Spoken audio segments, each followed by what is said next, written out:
हैं, लेकिन मैंने उसमें बताया था कि एक रेट का भी कंपैरेटिव स्टेटमेंट बनाते हैं। किस परिस्थिति में? जब आइटम रेट हो तो उसके लिए अकाउंटेंट को ये भार दिया जाता है कि आप इसको तैयार करें।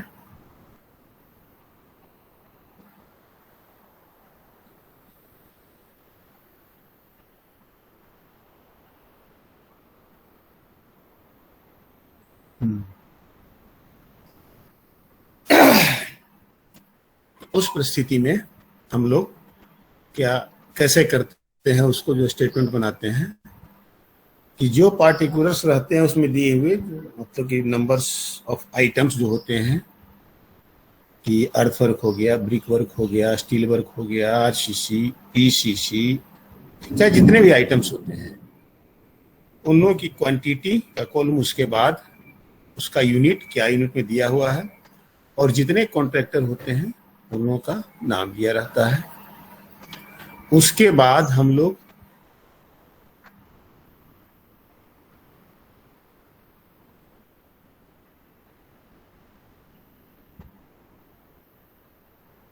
आवाज नहीं आ रही सर। आवाज नहीं जा रही है? नहीं सर। अब आ रही है। क्या नहीं? किसी को नहीं? आ रही है सर। आ रही है सर, अब आने लगी सर। अच्छा ठीक।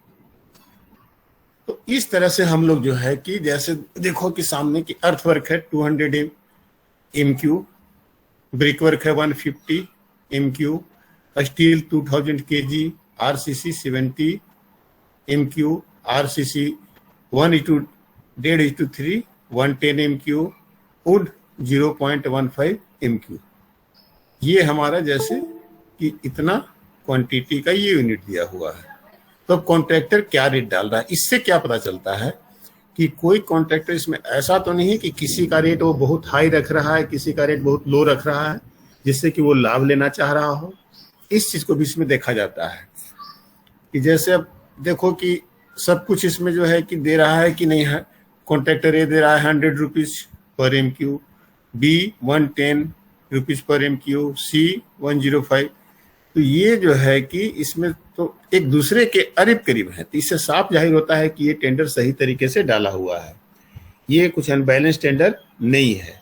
लेकिन जिसमें अगर कोई कोई कॉन्ट्रैक्टर जो है कि किसी आइटम में रेट को बढ़ा देता है और किसी आइटम में रेट को घटा देता है, काफी अंतर होता है, तो उस तरह की जो स्थिति होती है टेंडर की, तो उस टेंडर वो टेंडर एक्चुअल में वो अनबैलेंस टेंडर होता है कि वैसा स्थिति नहीं होना चाहिए।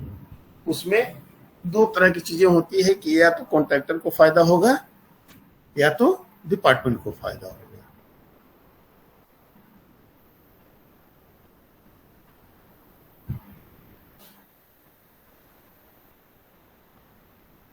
तो इस तरह से हम लोग जो है कि कॉम्परेटिव स्टेटमेंट बनाते हैं और इससे हमको सारी चीजें दिख जाती है कि क्या क्या कैसे कैसे लोगों ने रेट इसमें कोट किया है।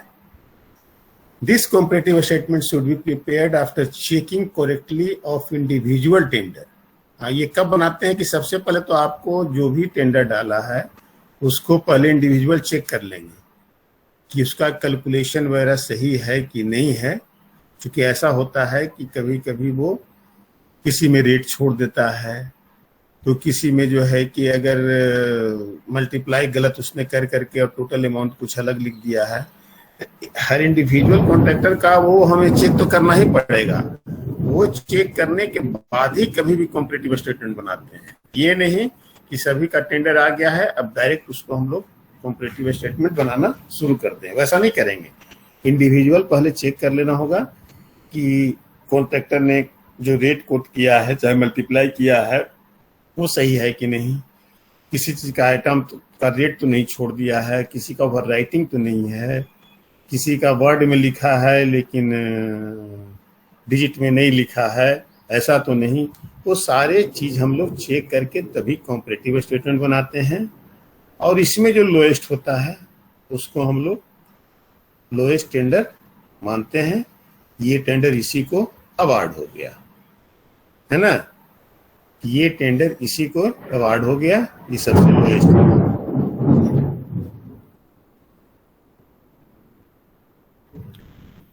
स्क्रूटनी ऑफ टेंडर है ना, ये क्या होता है?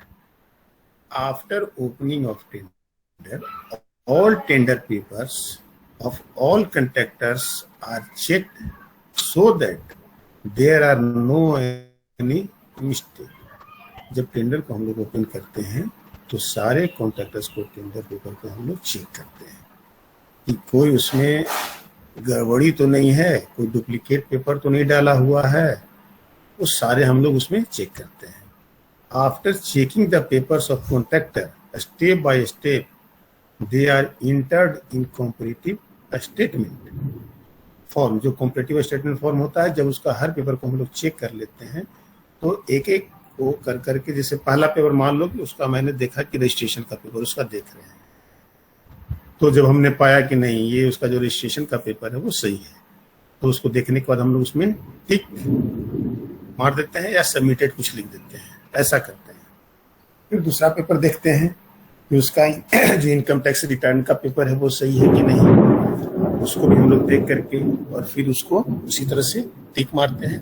तो इसका माने कि हर पेपर को हम लोग देखते हुए उसको कॉम्परेटिव स्टेटमेंट का जो फॉर्म होता है उसमें उसको इंटर्ड करते जाते हैं कि ओके। इसी जो टेंडर पेपर को जो चेक करते हैं और चेक करके जब उसको कॉम्परेटिव स्टेटमेंट में डालते हैं तो ये जो प्रोसेस कहलाता है ये स्क्रूटनी कहलाता है, कि आप स्क्रूटनी हो गया और ये इंटर हो गया। तो ये प्रोसेस जो होता है इसको हम लोग स्क्रूटनी कहते हैं, माने पेपर को जो चेक करने की जो प्रोसेस है उसी को एक्चुअली हम लोग स्क्रूटनी कहते हैं। After checking the papers of contractor step by step they are entered in comparative statement form submitted और टिक मार्क, या तो उसमें हम लोग सबमिटेड लिख देते हैं या टिक मार्क लगा देते हैं। The process of checking the tender paper is known as scrutiny. Scrutiny यही है कि जैसे ये साफ तौर पर समझ जाइए कि जो कॉन्ट्रैक्टर टेंडर पेपर जमा करता है उसकी सत्यता के बारे में जो पता करना है, चाहे जो भी जानकारी लेना है, उस प्रोसेस को ही हम लोग स्क्रूटनी कहते हैं। Generally lowest quoted rates contractor are awarded tender. Generally क्या होता है कि जो सबसे लोएस्ट टेंडर जो कोट करता है उसी कॉन्ट्रैक्टर को टेंडर अवार्ड किया जाता है।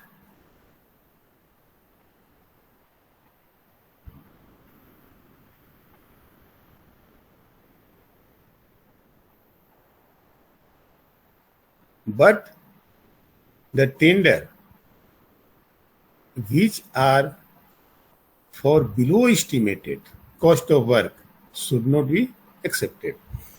ये समझ लो टेंडर एक अवार्ड हुआ कि टेंडर इसको मिल गया, जब कॉन्ट्रैक्टर लोग बैठे हुए हैं तो जो लोएस्ट टेंडर है तो उस समय तो ही साफ पता चलता है कि ये टेंडर इसको अवार्ड हो गया, बाकी लोग फ्री महसूस करने थे कि हमें नहीं मिला, अब टेंडर इसी को मिला। लेकिन उसके बाद आता है कि आप कॉन्ट्रैक्टर को एक्सेप्टेंस लेटर भेजते हो।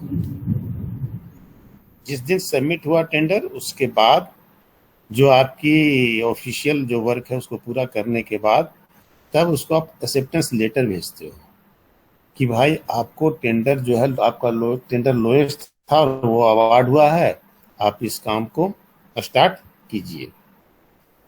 तब जो एक्सेप्टेंस लेटर उसको मिलता है तो उसके बाद तब वो आके रिपोर्ट करता है डिपार्टमेंट में। डिपार्टमेंट में आने के बाद जो भी उसके दिक्कतें और क्या क्या है सारे प्रोग्राम बताने के बाद तब उसको वर्क ऑर्डर दिया जाता है, उससे एग्रीमेंट वगैरह सारा वगैरह करवा लेने के बाद तब उसको वर्क ऑर्डर दिया जाता है। और ये सारे काम किए जाते हैं विद इन वैलिडिटी पीरियड, इसी पीरियड में इसको कर लेना है ऐसे। But the tenders which are far below estimated cost, अगर एस्टिमेटेड कॉस्ट से बहुत कम दिया है तो इससे साफ जाहिर है कि कॉन्ट्रैक्टर बेटर काम नहीं कर पाएगा, कॉन्ट्रैक्टर काम को भी डिले कर सकता है, उसकी क्वालिटी नहीं दे सकता है। तो उस परिस्थिति में डिपार्टमेंट जो है उसको एक्सेप्टेंस लेटर नहीं भी दे सकती है। ये कोई जरूरी नहीं कि मैं लोएस्ट गया हूं तो मेरे को एक्सेप्टेंस लेटर मिलेगा नहीं, ये उसके पास ऑलरेडी जो टर्म एंड कंडीशन का पेपर जो होता है लिखा हुआ, उसमें लिखा हुआ रहता है कि वो डिपार्टमेंट उसको रद्द भी कर सकती है। Acceptance of such tenders leads to delay in completion of the work, poor quality of material, below standard work it है ना। ऐसे कामों में ये सारी चीजें होने का डर रहता है कि आपका काम में डिले हो कर सकता है, क्वालिटी को पुअर कर सकता है, या पुअर क्वालिटी ऑफ मटेरियल को यूज कर सकता है, या जो काम है एक स्टैंडर्ड स्पेसिफिकेशन के अनुसार है वैसा काम भी वो नहीं भी कर सकता। At the time of scrutiny following points are noted, है ना। तो क्वेश्चन अगर है कि what are the points at the time of scrutiny, क्या क्या जो होता है कि आप उस पर फैक्टर्स जो हैं जो स्क्रूटनी के समय डिपेंड करता है कि कैसे वो करते हैं, तो वो क्या क्या दिखता है। कॉन्ट्रैक्टर है deposit earnest money as per NIT demand, NIT का जैसा डिमांड है वैसा उसने अर्नेस्ट मनी जमा किया है कि नहीं। कि आपने अगर 2 लाख का मांगा है कि आपको हमको एनएससी पासबुक, है ना, या ड्राफ्ट, जो भी आपने जो लिखा है उसमें उसके अकॉर्डिंगली उसने जमा किया है या नहीं किया है। Contractors has signed on each page और नोट्स, उसने जो है कॉन्ट्रैक्ट का जो बुक होता है उसको उसने हर पेज पे साइन किया है या नहीं। If a contractor changed his quoted rate or overwriting, then he has due initial sign or not. अब ये चीजें अगर मान लीजिए कि उसने किया है या नहीं, दो बातें उठती है। तो अगर आप कॉन्ट्रैक्टर को चाहते हैं कि नहीं इसे हमें टेंडर नहीं देना है, तो इन सारे चीजों को ही मानते हुए उसका टेंडर आप रद्द उसी समय कर सकते हैं। नहीं तो अगर आपको कॉन्ट्रैक्टर की नहीं ये कॉन्ट्रैक्टर ठीक है गलती से छूट गई होगी, है ना, उस परिस्थिति में उसको जो है कि करवा भी लिया जाता है। तो ये डिपेंड करता है कि दोनों में कैसा सामंजस्य है।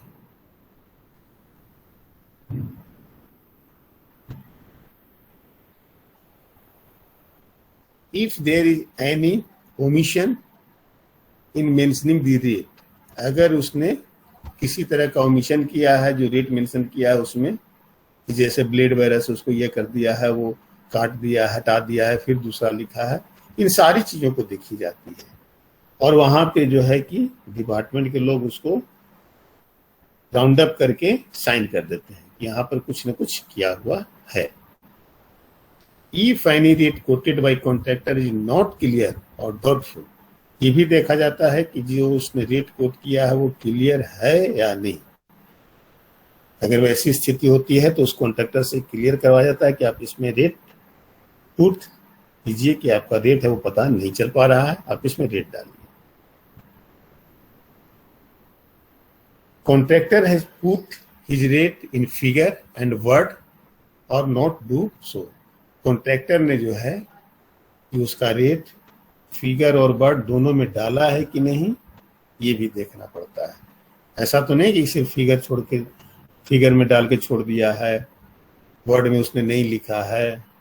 और जब गलतियां होती है तो हमेशा माना जाता है कि जो वर्ड्स उसने लिखा है वो सही माना जाता है। अगर फिगर और वर्ड में दोनों में मिसमैच कर रहा है तो उस स्थिति में जो है कि आपका वर्ड का वैल्यू ज्यादा होता है कि नहीं, वर्ड में जो लिखा हुआ उसी को माना जाए। As per NIT tender paper are deposit by contractor or not deposit, NIT के अनुसार उसने सारे टेंडर पेपर्स डाले हैं या नहीं जमा किए हैं। तो इन सारों चीजों के स्क्रूटनी में देखा जाता है। Award of contract after proper scrutiny, and preparing comparative statement, tender is awarded to contractor who fulfills all terms condition and lowest rate, है ना। अब उसमें अगर जो जिनके सारे पेपर सही हैं और जिसका लोएस्ट रेट है, उस कॉन्ट्रैक्टर को टेंडर उसी समय अवार्ड किए आपका अवार्डेड हो रहा है। भले आप उसको वर्क ऑर्डर दें या नहीं दें, एक्सेप्टेंस लेटर दें या नहीं दें, लेकिन तत्काल ये मनाता है कि टेंडर फलाने कॉन्ट्रैक्टर को ही अवार्ड हुआ है। अब आगे का जो प्रोसेस है उसमें क्या फुलफिल होता है, कॉन्ट्रैक्टर करता है कि नहीं, लेकिन उस समय उतने लोगों के बीच में ये माना जाता है कि फलाने कॉन्ट्रैक्टर को ये टेंडर मिला, क्योंकि उसका रेट लोएस्ट है, सारे कागजात उस समय हैं। अब है कि उसके बाद जो है कि डिपार्टमेंट उस पर सोचेगी कि कैसे है क्या है, उस स्थिति में उसको एक्सेप्टेंस लेटर दे भी सकती है, एक्सेप्टेंस लेटर नहीं भी दे सकती है। इसीलिए जनरली जो होता है ये मान के कि जो लोएस्ट होता है कि L1 और L2 जनरली जो है कि दो का हम लोग अर्नेस्ट मनी हमेशा रिलीज तुरंत नहीं करते हैं, बाकी का रिलीज कर देते हैं अर्नेस्ट मनी, लेकिन ये L1 और L2 जो सबसे अधिक जो रेट कम डाला है वो और उससे थोड़ा जो ऊपर डाला है, उन दोनों का जो है कि अर्नेस्ट मनी रिलीज नहीं किया जाता है, तो वो जब तक उसको वर्क ऑर्डर नहीं मिल जाए, और बाकी का रिलीज कर दिया जाता है।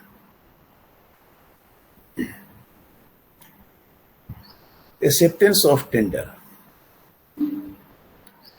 it is in usual practice that acceptance letter is given to that contractors which have quoted lowest rate। Generally ऐसा होता है कि जो लोएस्ट रेट होता है उसी को एक्सेप्टेंस लेटर भी दिया जाता है। But if a contractor put his rate far below estimated rate, then competent officer can award second lowest tender and issue acceptance letter to him, है ना। कि अगर किसी कॉन्ट्रैक्टर ने फार बिलो रेट डाल दिया है तो उस परिस्थिति में जो है कि आपको जो उससे जस्ट ऊपर रेट डाले हुए है, जो अच्छा रेट है, उसको एक्सेप्टेंस लेटर इशू कर जाता है। कभी कभी मान लीजिए कि कोई कॉन्ट्रैक्टर, सारे कॉन्ट्रैक्टर डाल रहे हैं लोएस्ट न दे करके प्लस में डाल रहे हैं, कि अगर हमारा एस्टिमेटेड कॉस्ट 1 करोड़ का है तो कोई 1 करोड़ 5 लाख डाल रहा है, कोई 1 करोड़ 3 लाख डाल रहा है, कोई 1 करोड़ 15 लाख डाल रहा है।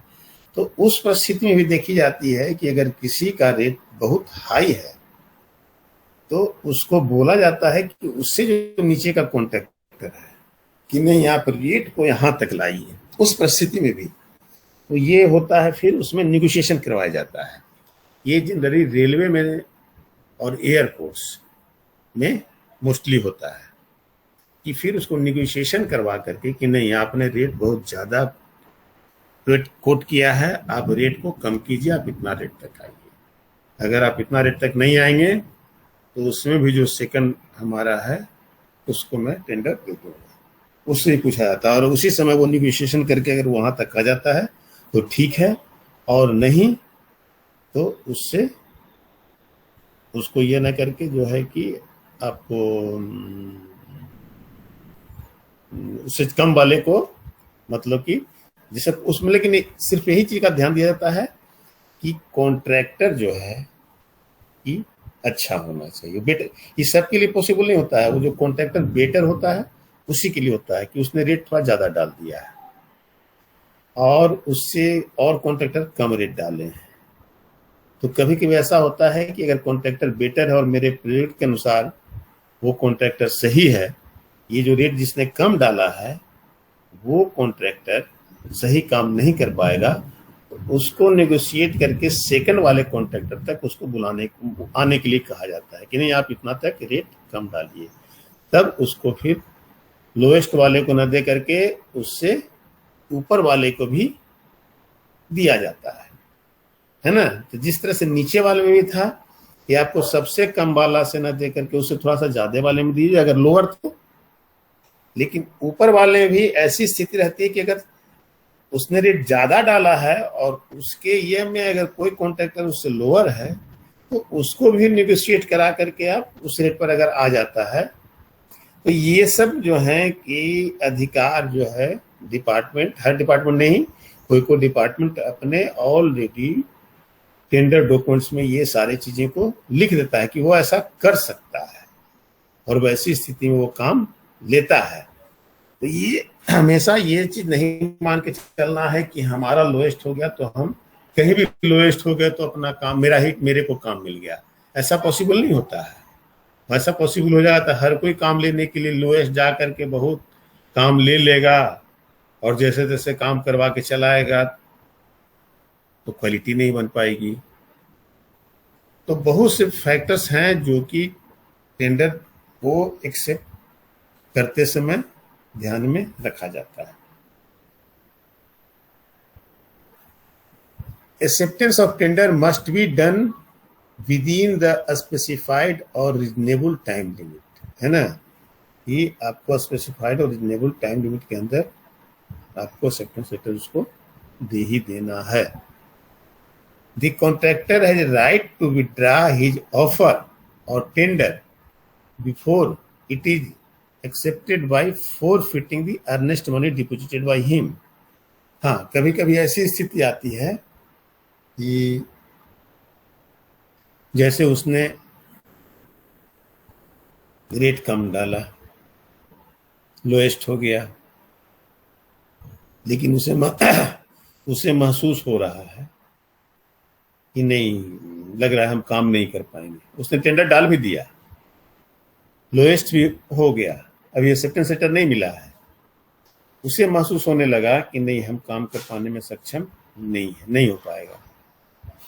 तो जब वो सारी प्रक्रिया होने के पहले, है ना, कि जब उसका प्रोसेस हो जाए कि नहीं भाई, ये सारे का जो अर्नेस्ट मनी वगैरह है सब कुछ एडजस्ट हो गया, सारे प्रोसेस हो गए, उसके पहले अगर कॉन्ट्रैक्टर चाहे कि विड्रा करे कि नहीं सर मैं काम नहीं कर पाऊंगा, हमसे जो रेट जिसका ज्यादा है आप उसी को काम दे दीजिए, तो उस परिस्थिति में उसको राइट दिया हुआ रहता है कि उस समय तक वो अपना अर्नेस्ट मनी का डिमांड कर सकता है।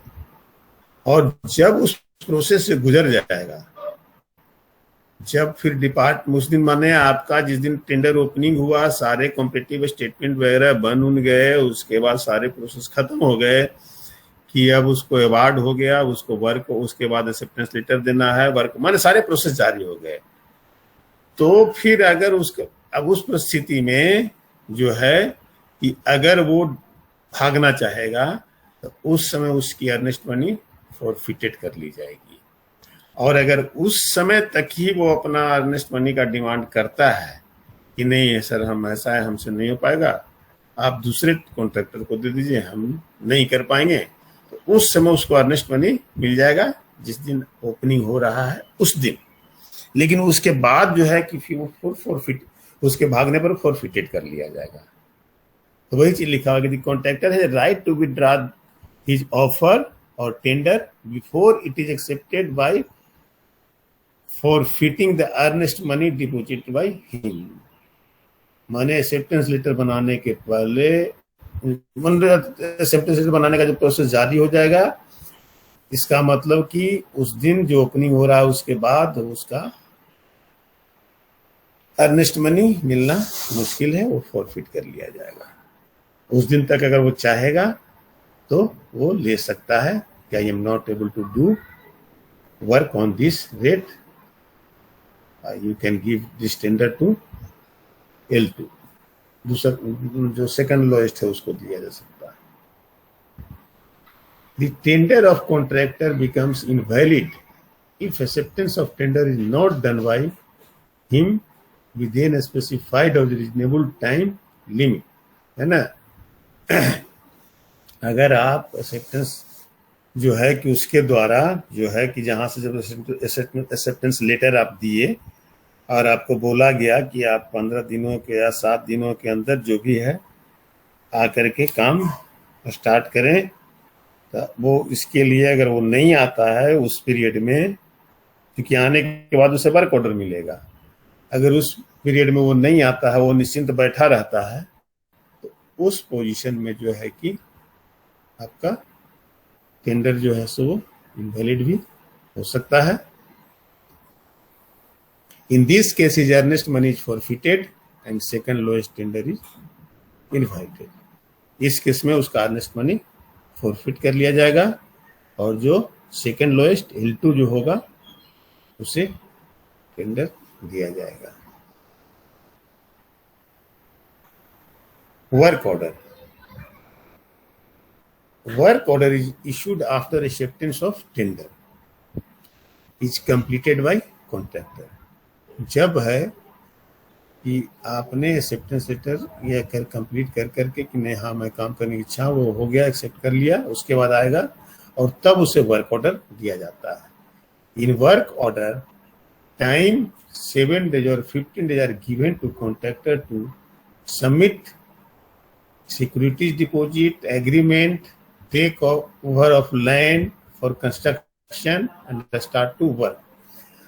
वर्क ऑर्डर जो है उस समय जो है कि आपको जब देने के लिए, तो उस जो एक्सेप्टेंस लेटर आया लेकर के, तो उसको कुछ दिनों के अंदर सारे चीज बता दिए जाते हैं कि जो कुछ भी आपको जमा वमा करना है, आपको चाहे सिक्योरिटी डिपॉजिट जमा करना है या एग्रीमेंट लिख करके करना है, सारे काम करने के बाद आपको 7 से 15 दिन के अंदर काम शुरू कर देना है। और उस दिन से जो है कि अपना वो कॉन्ट्रैक्टर काम शुरू कर देगा।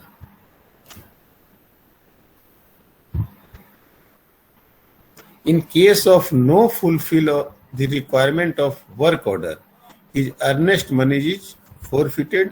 अब जैसे है कि वो अब मान लो कि बोलता है कि मेरे पास सिक्योरिटी डिपॉजिट नहीं है, नहीं मेरे पास पैसा नहीं है, मैं नहीं अभी काम कर पाऊंगा, चाहे कुछ ही बोलता है उस तरह की बात, तो उस स्थिति में भी उसका अर्नेस्ट मनी जो है फॉरफिटेड कर लिया जाएगा और L2 को वो काम दे दिया जाएगा। माने वर्क ऑर्डर मिलने तक आपको जो है कि L1 वाले को ये फॉरफिटेड होने की प्रक्रिया जारी रहती है और सारे जब तक उससे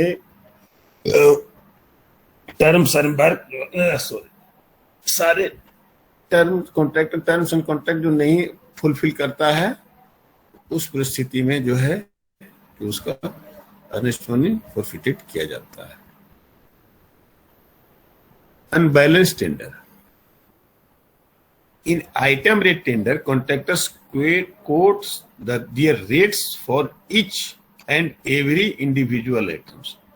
आइटम रेट में क्या करते हैं, हर आइटम के लिए अलग अलग डालते हैं। जैसे अर्थ वर्क के लिए आपने डाला अलग, ब्रिक वर्क के लिए आपने डाला अलग, कंक्रीट वर्क के लिए डाला आपने अलग, स्टील वर्क के लिए आपने डाला अलग, तो सब में अलग अलग डाले जाते हैं।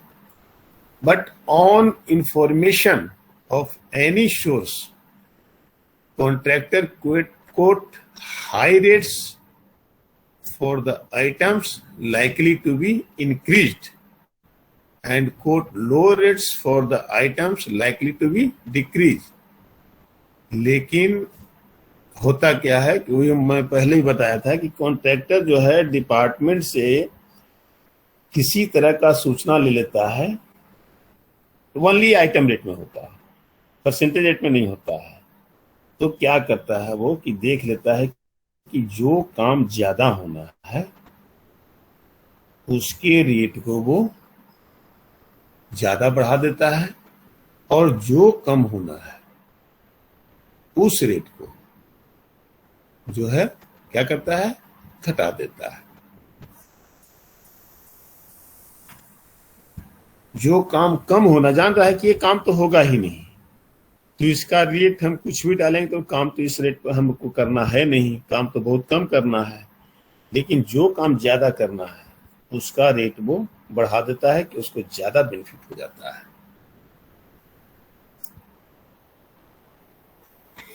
If the information to the contractor is correct, the tender becomes unbalanced। है ना, स्वाभाविक है कि अगर आपका जो है कॉन्ट्रैक्टर को जो इन्फॉर्मेशन मिला है वो सही हो गया, तब जो है कि आपका जो टेंडर है, आपने जो सोचा था कि इतने में मैं करवा लूंगा काम, तब वो तो उस रेट को काफी बढ़ा लिया। और बढ़ा लेने की परिस्थिति में जो है कि स्वाभाविक है कि उसकी अमाउंट बढ़ेगी। तो उस टेंडर को हम लोग कहते हैं कि इस तरह का टेंडर अगर हो जाता है, अगर करते हैं, कोई प्रक्रिया नहीं की जाती है इसको नजदीक में लाने के लिए, अगर किसी इंजीनियर द्वारा कि नहीं यहाँ पर आपने रेट ज्यादा डाला है, इसको आप कम कीजिए, अगर किसी तरह की प्रक्रिया नहीं अपनाई जाती है तो उस तरह का टेंडर जो हो जाएगा वो अनबैलेंस टेंडर हो जाएगा। अनबैलेंस टेंडर तभी हो सकता है जब कॉन्ट्रैक्टर और जो टेंडर आप इशू कर निकाल रहे हैं उन लोग मिल जाएंगे, तब वो टेंडर अनबैलेंस हो सकता है। लेकिन अगर सारे प्रोसेस से काम किए जाएंगे तो टेंडर कभी भी अनबैलेंस नहीं होगा। उसको हम निगोशिएशन करवाएंगे, वो नहीं करेगा, L2 को देंगे। अगर इन सारे कामों को करेंगे तो टेंडर कभी भी अनबैलेंस नहीं हो सकता है। लेकिन अगर बेईमान हो जाएगा डिपार्टमेंट का जो टेंडर बुलाया है, चाहे टेंडर कर रहा है, तो उस परिस्थिति में वो टेंडर अनबैलेंस टेंडर हो जाएगा और उससे कॉन्ट्रैक्टर को फायदा होगा काफी। इसमें दो मत नहीं है कि कॉन्ट्रैक्टर को काफी फायदा होगा, डिपार्टमेंट को लॉस होगा। लेकिन अगर उसको जो सूचना दी गई है कॉन्ट्रैक्टर को, अगर वो गलत हो जाता है तो उस परिस्थिति में जो है डिपार्टमेंट को फायदा हो सकता है कि बाकी का रेट तो उसने घटा दिया और उस आइटम का रेट तो उसने बढ़ा दिया। वो आइटम हमको उतना काम करवाना है नहीं, बाकी हमको सब करवाना है। तो उस पोजीशन में जो है कि डिपार्टमेंट को फायदा होगा और कॉन्ट्रैक्टर को लॉस हो जाएगा। तो इस तरह के टेंडर अगर जिसमें सारी प्रक्रिया नहीं अपनाई जाती है और इस तरह की बातें हो जाती है कि वो जो है कि किसी का रेट हाई कर देता है, किसी का रेट लो कर देता है, तो इस तरह के टेंडर को हम लोग कहते हैं unbalance tender. On the other hand, if the information to the contractor is wrong, the contractor would stand to loss and tender is said to be unbalanced tender. अब उस पोजीशन में जो है कि जब कॉन्ट्रैक्टर को काफी हानि हो रहा है, डिपार्टमेंट को फायदा हो रहा है, तो उस पोजीशन में भी टेंडर अनबैलेंस कहलाएगा। क्योंकि एक तरीके से नहीं हुआ, थोड़े बहुत का अंतर रहता तो वो बैलेंस टेंडर होता है कि सारा कुछ करीब करीब है कि जो हमारे इंजीनियर जो रोड बनाए हैं उससे थोड़ा बढ़ के वो लिख रहा है, डाल रहा है, कोट कर रहा है। तो एक्चुअल है कि जो रेट डिपार्टमेंट के द्वारा दिया रहता है उससे काफी हटके जब टेंडर कोट किया जाता है तो उस तरह का जो टेंडर होता है वो अनबैलेंस टेंडर होता है। या तो डिपार्टमेंट के लिए अनबैलेंस हो सकता है या तो कॉन्ट्रैक्टर के लिए अनबैलेंस हो सकता है, लेकिन टेंडर वो अनबैलेंस ही होगा।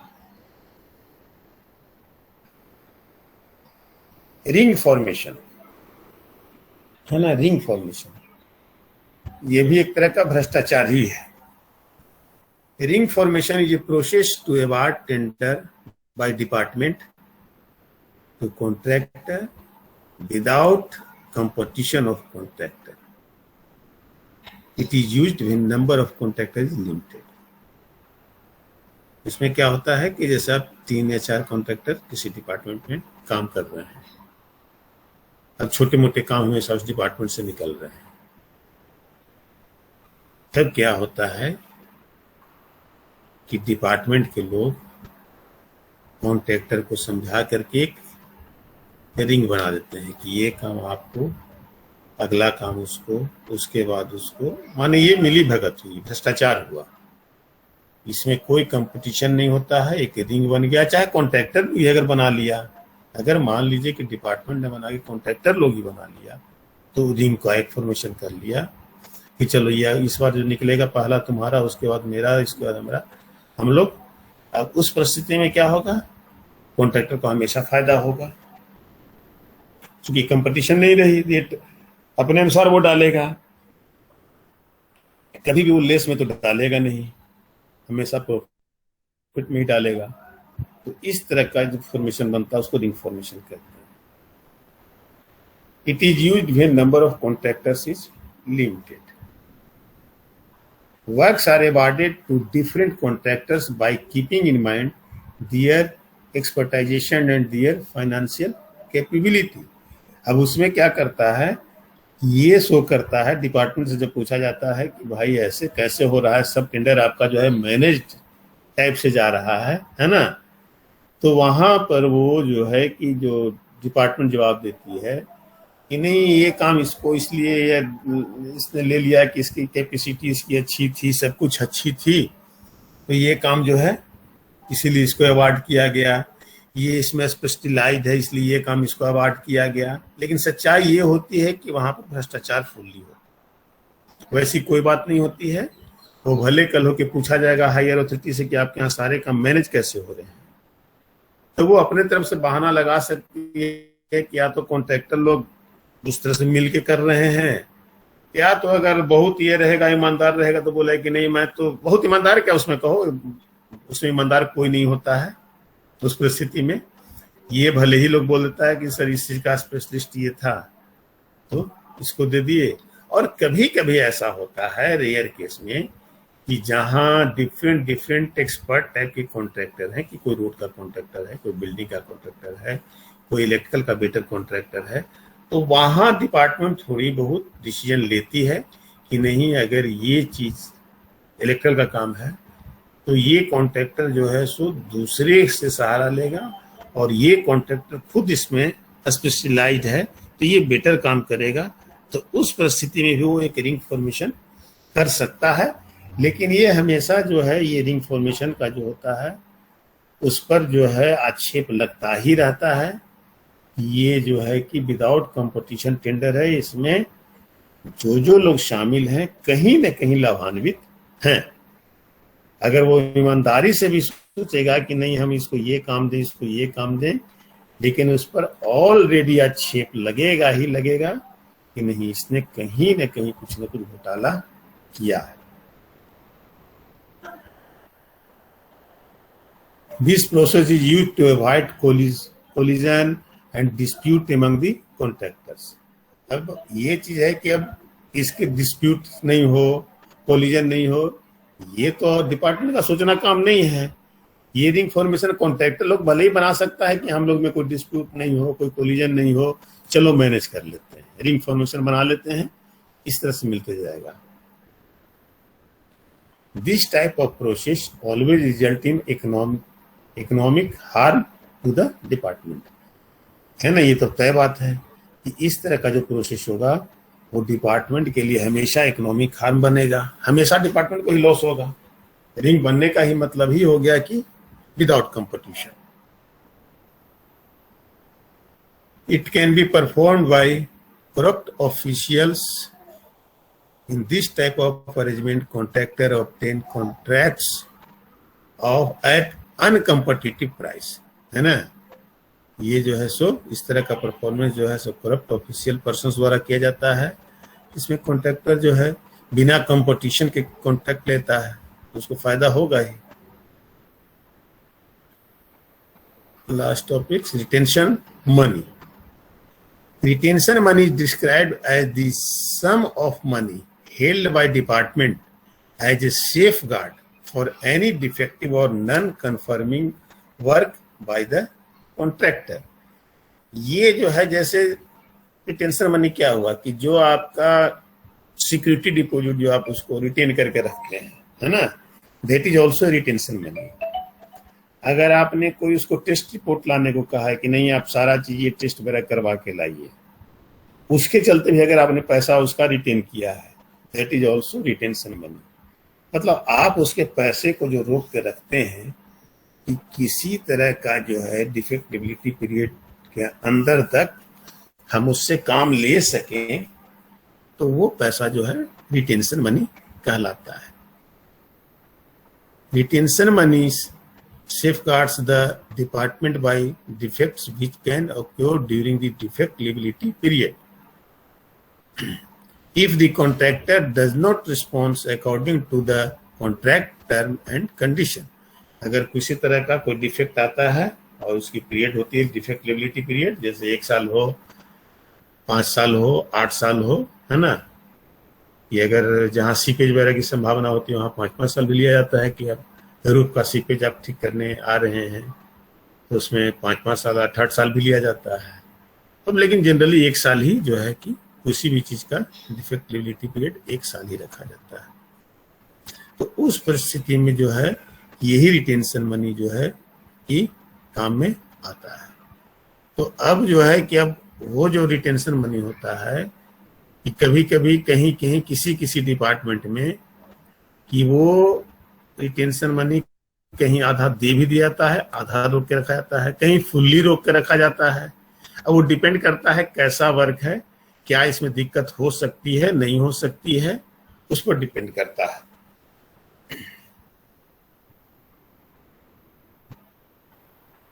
Generally, retention money first half is released at project completion and second half is released as expiring of defect liability period, है ना। कि अब जो है कि उसी स्थिति में कि मान लीजिए कि आपको पैसा काट के कुछ, जैसे एक तो है कि सिक्योरिटी डिपॉजिट वो आपको जो डिफेक्ट लिबिलिटी पीरियड के बाद ही मिलेगा, और भी अगर कुछ पैसा काट लिया गया है ना, कि आपको जैसे मान लीजिए कि टेस्ट रिपोर्ट करवाया जाता है कि ईंट का टेस्ट करवाइए, आप इसका टेस्ट करवाइए, तो वो सब का जो होता है रिटेंशन मनी, तो वो जब टेस्ट लोग करवाते हैं तो उसको रिलीज किया जाता है। अगर इन सभी के अलावे अगर आपने और भी पैसा कुछ एक्स्ट्रा काट के रख लिया है तो आप उसको रिटेंशन मनी के रूप में डाल सकते हैं। उसमें से आधा पैसा जो है आप ये सिक्योरिटी डिपॉजिट नहीं दे सकते हैं आधा, उसमें से आधा पैसा आप जो है कि जो आपने एक्स्ट्रा कुछ काट के रखा है, कि जैसे कोई काम कभी गड़बड़ वो कर रहा था तो आपने उस समय देखा तो कहा कि नहीं वर्क अगेंस्ट में आपका मैं इतना पैसा काट रहा हूं कि आपने ये काम ठीक नहीं किया है, इसको हमको जब तक आपका डिफेक्ट लिबिलिटी पीरियड रहेगा तब तक इसमें कुछ गड़बड़ी नहीं आना चाहिए, उसके लिए मैं काट रहा हूं। तो उस पैसा में से आधा पैसा को आप रिलीज कर सकते हैं। सिक्योरिटी डिपॉजिट जब भी होगी तो वो आपको काम खत्म होने के डिफेक्ट लिबिलिटी पीरियड के बाद ही सिक्योरिटी डिपॉजिट रिलीज होती है, उसके पहले रिलीज नहीं होगी। लेकिन अगर ऐसा है कि आप बोल रहे हैं कि कॉन्ट्रैक्टर को कि ये काम आप ठीक नहीं कर रहे हैं, तो नहीं सर एकदम सही है, कुछ दिक्कत नहीं होगा, सब ठीक ठाक है, मैंने एज पर स्पेसिफिकेशन किया है, तो उस परिस्थिति में इंजीनियर चाहेगा तो उस पैसे को काट के रख सकता है कि नहीं तो मैं वेट करूंगा उस समय तक, तब तक मैं आपका इतना पैसा कट कर रहा हूं। तो वो पैसा को भले ही आप 50% काम खत्म होने के बाद लौटा सकते हैं और 50% आप उसको डिफेक्ट लिबिलिटी पीरियड के बाद। बस आज इतना ही। तो हम समझते हैं कि टेंडर भी खत्म हो गया होगा, कॉन्ट्रैक्ट भी खत्म हो गया, दोनों खत्म हो गया।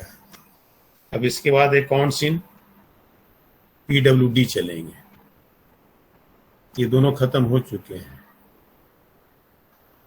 अगर कोई क्वेश्चन आप लोग के पास होगा तो आप लोग कभी भी हमसे पूछ सकते हैं, क्योंकि फिर इसके पास ऑब्जेक्टिव, फिर इन लोग का ऑब्जेक्टिव के बारे में ही फिर हम लोग चर्चा करेंगे। जो जो ऑब्जेक्टिव होगा उसको निकाल के उसके बारे में बताते जाएंगे। तो अभी हम लोग अकाउंट्स इन PWD स्टार्ट करेंगे मंडे से, और वो भी अब रूटीन के अनुसार। अब हम लोग आगे का जो मंडे से है रूटीन के अनुसार ही क्लास लेंगे, जितने बजे टाइम है रूटीन में उतना ही बजे। सर एक सर को एक क्वेश्चन था सर कि सर स्क्रूटनी जो है सर वो कंपैरेटिव स्टेटमेंट पहले होता है सर, या स्क्रूटनी सर पहले किया जाता है? नहीं, स्क्रूटनी पहले किया जाता है।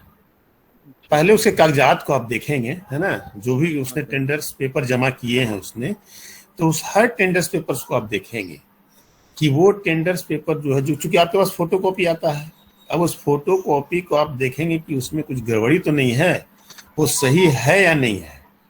बाद में तो आप उसकी जांच करते रहिए, लेकिन जो पेपर उसने सबमिट किया है वो सही है कि नहीं। जैसे मान लीजिए कि रजिस्ट्रेशन जमा किया उसने, रजिस्ट्रेशन पेपर, तो उसमें देखना पड़ेगा कि उसकी वैलिडिटी कब तक है उसके रजिस्ट्रेशन की। तो अगर आपने देख लिया कि नहीं उसकी वैलिडिटी 2025 तक है और सारे पेपर मेरे को देखने में सही लग रहे हैं, तब हम कॉम्परेटिव स्टेटमेंट में टिक करेंगे या सबमिटेड लिखेंगे। तो कॉम्परेटिव स्टेटमेंट के पहले स्क्रूटनी होता है, माने पेपर्स का जांच करना ही स्क्रूटनी कहलाता है। जो भी पेपर्स जमा होते हैं कॉन्ट्रैक्टर के द्वारा, उसके जांच करने को ही स्क्रूटनी कहते हैं, समझे? हाँ सर समझ गए। हमको लगा सर कि एक और डॉक्यूमेंट वेरिफिकेशन होता है, उसके बाद फिर ये बनता होगा कंपैरेटिव हाँ तो पहले स्टेटमेंट। हाँ, ठीक तो समझ रहे हो कि डॉक्यूमेंट वेरिफिकेशन आप पहले कर रहे हैं, तब कंपैरेटिव स्टेटमेंट बना रहे हैं। तो जो डॉक्यूमेंट वेरिफिकेशन हुआ दैट इज कॉल्ड स्क्रूटनी। जो आप वेरिफिकेशन कर रहे हैं, समझे, जो आप वेरिफिकेशन कर रहे हैं खुद के द्वारा, जो खुद के द्वारा वेरिफिकेशन कर रहे हैं, ऐसा नहीं कि जांच के लिए आप उसको तुरंत दीजिएगा। जांच के लिए आपके पास चूंकि जो वैलिडिटी पीरियड है ना, जिसमें आप एक्सेप्टेंस लेटर उसको जो है कि वर्क ऑर्डर देते हैं, इनके बीच में आप कभी भी जांच करके उसको एक्सेप्टेंस लेटर देंगे, फिर आपका उसके बाद वर्क ऑर्डर देने का ही प्रोविजन रहता है, तो बाद में करेंगे। लेकिन आप कॉम्परेटिव स्टेटमेंट बनाने के पहले स्क्रूटनी कर लेंगे, माने आप डॉक्यूमेंट्स का वेरिफिकेशन कर लेंगे खुद अपने द्वारा। वही जो होता है पहले होता है, उसी को हम लोग स्क्रूटनी भी कहते हैं। समझे कि नहीं समझे? हाँ समझ गए सर। सर नाम था ना, जैसे स्क्रूटनी जैसे हम लोग देते हैं सर कॉपी चेक होने के बाद, वो वाला समझ रहे थे सर कि 2 बार चेक। नहीं, स्क्रूटनी पहले कर दिया जाता है, तब जाकर के कॉम्परेटिव स्टेटमेंट बनता है।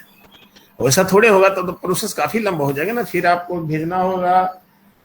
अब उसका मैंने उस दिन रिजल्ट आप नहीं दीजिएगा, जिस दिन टेंडर ओपन होगा, है ना, तब उस दिन तो आप रिजल्ट नहीं दीजिएगा कि अवार्ड किसको हुआ, लोएस्ट कौन रहा।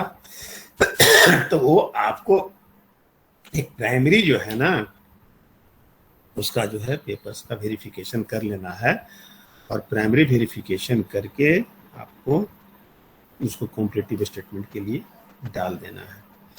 क्योंकि उसके बाद आपके पास समय रहेगा उसको एक्सेप्टेंस लेटर के लिए, वर्क ऑर्डर के लिए, तो उसके बीच में जो है कि उसका जो है ऑलरेडी जहां जहां से उसने कागज जमा किया है वहां भेजा जाता है कि ये कागज सही है कि नहीं है।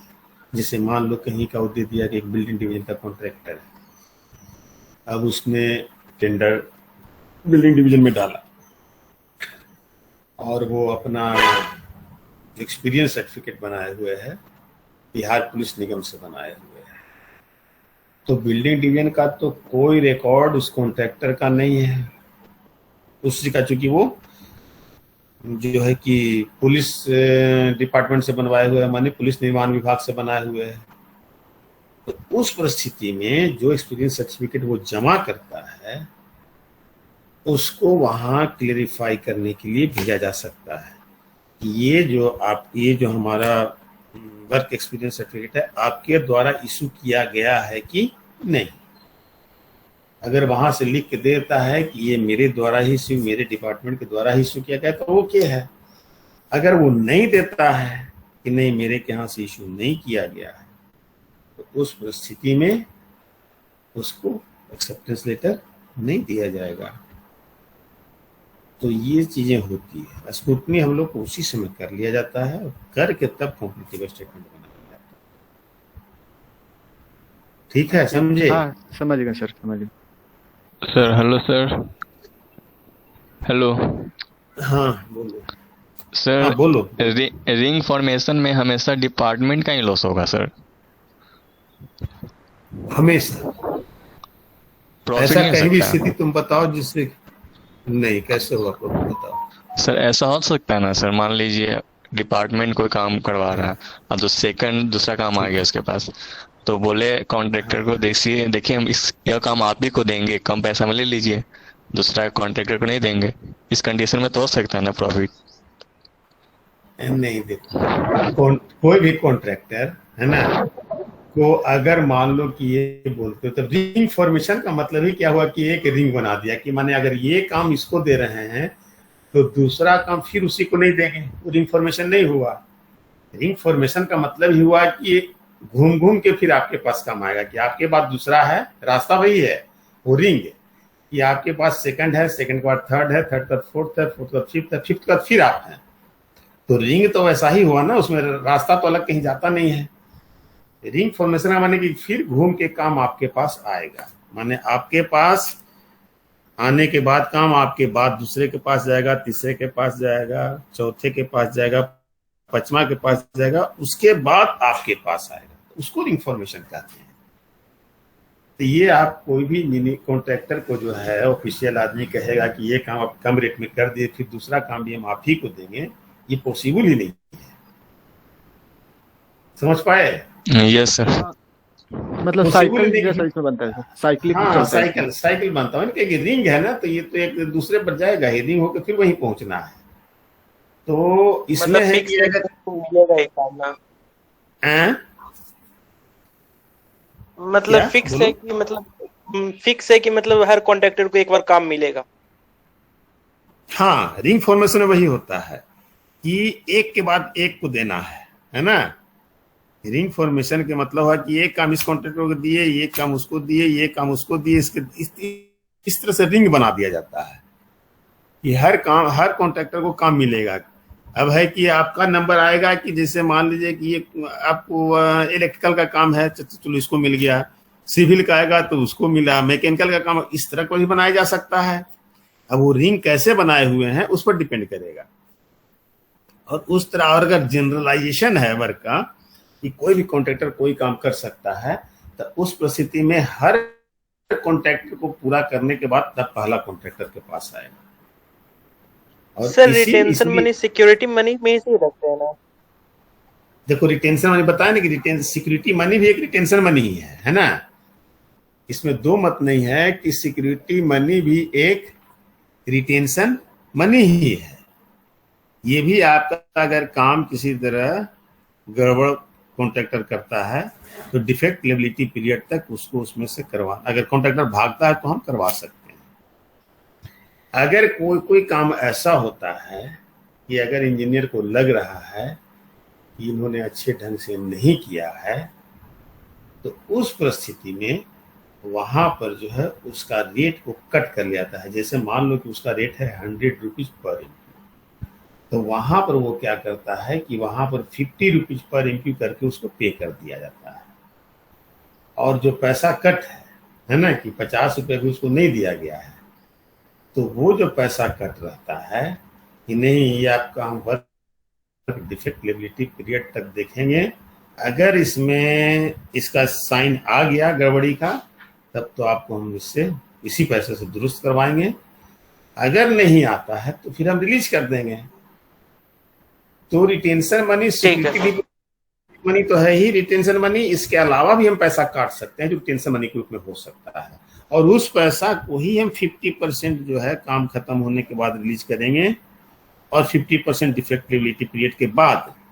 लेकिन सिक्योरिटी डिपॉजिट अगर कोई पूछे कि सिक्योरिटी डिपॉजिट रिटेंशन मनी हो सकता है कि नहीं, तो हाँ वो भी रिटेंशन मनी है, क्योंकि अगर किसी तरह से काम में दिक्कत आती है तो वो पैसा आखिर हम लोग सिक्योरिटी डिपॉजिट रखते क्यों हैं, उसी के लिए रखते हैं ना। एक्चुअल रिटेंशन मनी हम लोग ये काम जो गड़बड़ करता है तो वैसा तब उसमें काटते हैं, ऐसे काटने की आवश्यकता नहीं है। अगर काम आपका सब कुछ वो कर रहा है स्पेसिफिकेशन के अनुसार, आपके आदेशानुसार कर रहा है, तब फिर काटने की आवश्यकता क्या है। और भी पैसा आपके पास तो 10% है ही, समझे? ठीक है सर। हाँ यस सर। ये जो नेगोशिएशन करता है, मतलब डिपार्टमेंट किसी कॉन्ट्रैक्टर जिसका पैसा ज्यादा है उसके साथ नेगोशिएशन करता है, तो इसमें सर फर्जीवाड़ा भी तो हो सकता है कि मतलब डिपार्टमेंट उसके साथ मिला हुआ है और उसी को कॉन्ट्रैक्ट दे रहा है। हाँ होता है, ऑफ कोर्स ऐसी स्थिति होती है ना, क्योंकि सरकार वहां से सरकार क्या होता है कि मान लीजिए एक प्रधानमंत्री तो सरकार नहीं है, उसके नीचे मंत्री है वो भी सिर्फ सरकार नहीं है, उसके नीचे आईएएस अफसर हैं वही भी सिर्फ सरकार नहीं है, तो सारे लोग मिलकर सरकार बनते हैं। लेकिन हमारे यहाँ का जो आपको जो वर्क एक्सिक्यूट कराने वाले एक्सिक्यूटिव इंजीनियर होते हैं उन पर बहुत कुछ डिपेंड करता है कि अगर मान लीजिए कि कोई कॉन्ट्रैक्टर उनको उनके नज़र में काफ़ी अच्छा है या उनसे उनकी बनी हुई है बेटर संबंध बनी हुई है, चाहे पैसा के मामले में हो चाहे जो भी मामले में हो, है ना। तो उस पोजीशन में वो ये कह करके कि नहीं ये कॉन्ट्रैक्टर बेटर है, हम जो है कि चूंकि वहां पर कॉन्ट्रैक्टर के सबसे नजदीक सरकार का आदमी है तो वो एक शूटिंग इंजीनियर है, उसके ऊपर भले ही और अफसर होंगे, लेकिन उस कॉन्ट्रैक्टर के लिए सरकार तो एक शूटिंग इंजीनियर है कि आप ही सरकार है हमारे सर, है ना। तो वो अगर चाहेगा वैसा फायदा पहुंचाना तो पहुंचा सकता है, ऑफ कोर्स, इसमें कोई होता है जो प्रैक्टिकल में ऐसी बात होती है ना, इसमें दो मत नहीं है। जो तुम सोच रहे हो ऐसा होता है, हम लोग प्रैक्टिकल सब देखे हुए हैं, ऐसा होता है कि लाभ पहुंचा सकता है। मतलब पूरा करप्शन ऊपर से नीचे तक फैला हुआ है। तो नहीं देखते हो कि जो सिविल, देखो सिविल इंजीनियर का मतलब ही होता है कि जैसा तुम ऐसे भी तुम अगर डाटा निकालो तो सिविल इंजीनियर के पास जितना पे मिलता है उतना वैसा ही संपत्ति है कि उससे ज्यादा की संपत्ति है। अगर किसी का भी जांच करके देख लिया जाए, जो वर्क में सिविल इंजीनियर है, किसी का भी जांच करके देख लिया जाए तो वैसी परिस्थिति में हाँ आवाज आ रही है? यस। तो ये हमेशा तो मान के चलो, हमेशा मान के चलो कि सिविल इंजीनियर अगर कोई भी जो नौकरी कर रहा है वर्क में, है ना, तो उसके पास 100% तय है कि आना ही आना है। 100% माने 99.9 भी नहीं, 100% ऐसा बना हुआ ही है। चाहे एनएच की बात लो, केसेस की बात लो, बिल्डिंग लैंड की बात लो, इरिगेशन की बात लो, पीएचईडी की बात लो, बना हुआ है 100% एकदम। वैसा कोई अछूता नहीं है जो कह देगा कि हम, क्योंकि वो अगर नहीं वैसा करेगा तो उसको गलत पे साइन करनी होगी, गलत पे उसको साइन करना ही होगा। अगर लाख ईमानदार भी होगा ना तो भी उसको गलत पे साइन करना होगा। अगर गलत पे साइन नहीं करेगा तो उसको हटा दिया जाएगा, स्वाभाविक है। बहुत सारा केस में तो हत्या भी हो जाता है सर उसका। हत्या हुआ है ना, कौन दुबे थे जो एनएच में थे, हमारे ही नाजरथ अकादमी के पास मारे गए थे। एक बार तो सर पेपर में आया था कि सिविल इंजीनियर वाले एक इंजीनियर थे सर, सिविल इंजीनियर वाले का डिमांड कर रहा है। हाँ कहे तो कॉन्ट्रैक्टर हत्या कर देता है। अब तो बहुत कुछ ऐसी हो गई स्थिति, पहले तो कॉन्ट्रैक्टर लोग हत्या कर देता था, हम लोग तो देखे हुए हैं सर। मैक्सिमम कॉन्ट्रैक्टर तो दबंगी लोग ना रहते हैं। दबंगी लोग रहता है, पैसा से मजबूत रहता है। हाँ तो अगर वो नहीं चढ़ाएगा, हाँ कहेगा कि बिल हम नहीं चढ़ाएंगे, नहीं आपने तो गलत किया, यहाँ पर हमको कैसे बिल चढ़ाएंगे, ये काम तो आपने किया नहीं है, क्यों बिल चढ़ाएंगे है ना। तो वो अगर मान लीजिए ईमानदार है तो स्वाभाविक है कि जब ईमानदार व्यक्ति जो पैसा नहीं लेगा तो वो गलत बिल क्यों चढ़ाएगा। अगर हम पैसा ही नहीं लेंगे तो फिर हम गलत बिल क्यों चढ़ाएंगे, हम गलत क्यों करेंगे अपने पेन से। जो वर्क हुआ ही नहीं है उसको भी हम ऐड करें, है ना, वैसा हम क्यों करेंगे। मान लीजिए कि रोड बन रही है, वहां पर ग्रेड 1, ग्रेड 2, ग्रेड 3 देना है। अगर वो ग्रेड 3 के बाद सीधे ग्रेड 1 दे रहा है और कॉन्ट्रैक्टर कह रहा है कि हमको चढ़ा दीजिए, ग्रेड 2 भी इसमें डाल दीजिए अंदर में, कौन देखने जा रहा है सर, ऊपर से तो पिचिंग हो जाएगा। क्योंकि प्रैक्टिकली हम लोग देखे हुए हैं इसको, तो जानता है, चूंकि जूनियर तो जानता है कि हमारे जो कॉन्ट्रैक्टर है ग्रेड 3 के बाद, ग्रेड 1 के बाद सीधे जो है सो ग्रेड 3 दे दिया है, ग्रेड 2 दिया ही नहीं है। मैंने बड़ा बड़ा पत्थर नीचे दिया और उसके बाद सबसे छोटा पत्थर ऊपर डाल दिया। सिस्टम होता है कि बड़ा पत्थर देने के बाद फिर मंझला पत्थर दीजिए, तब छोटा पत्थर दीजिए। तो कहीं क्या हुआ, तो हम लोग खुद रोड एक बनवा रहे थे तो देखे, और उसमें ग्रेड 2 नहीं दिया गया और बिल जो है कि इंजीनियर पूरा का पूरा चढ़ाया, पैसा लिया। तो उसी में पैसा कमाता है। अगर वो ईमानदार रहेगा कि नहीं मैं पैसा नहीं लूंगा, मेरे को काम चाहिए, तो काम की क्वालिटी इतनी बढ़ जाएगी, अच्छी हो जाएगी कि कहा नहीं जा सकता है। अभी रांची का देखो पुल हाल में ही गिर गया, माने कबाड़ मतलब टूट गया सर, बिना उद्घाटन उद्घाटन भी नहीं हुआ, गिर गया, उद्घाटन भी नहीं हुआ। तो कहीं ना कहीं करप्शन है ना सब चीज में, 100% करप्शन है। सर एक फोटो भी देखे थे जिसमें लिखा हुआ था बिहार में भी तो गिरते ही रहता है सर, पूरा बिहार में तो करप्शन और ज्यादा है, सबसे ज्यादा है बिहार में करप्शन। फोटो भी देखे, तो महसूस किया लिखा हुआ था कि जो राजपथ का नाम किसी महान नेता के ना रख के कॉन्ट्रैक्टर के नाम ही रख दिया जाए तो क्वालिटी ऐसे ही सुधर जाएगी। ऐसे ठीक है, नहीं कहता, कम से कम समझेगा कि मेरा नाम तो है तो कदम बढ़िया बनाएगा, तो कोई नेता के नाम नहीं दे। सर हाँ सही बात है, वैसा नहीं तो ज्यादा अच्छा कॉन्ट्रैक्टर को हम समझे कि नहीं मेरा नाम तो अमर हो जाएगा, हम इसको बढ़िया बना देते हैं, नाम के साथ वो भी नहीं है करप्शन बहुत है, वो भी अमर हो जाएगा। हाँ यस सर। तो इसलिए ऐसा होना चाहिए, है करप्शन है, इसमें दो मत नहीं है कि बहुत लाभ पहुंचाते हैं, जो इंजीनियर होते हैं कॉन्ट्रैक्टर को बहुत लाभ पहुंचाते हैं, लाभ लेते भी हैं, लाभ पहुंचाते भी हैं। ठीक है, तो फिर मेरा क्लास फिर है एक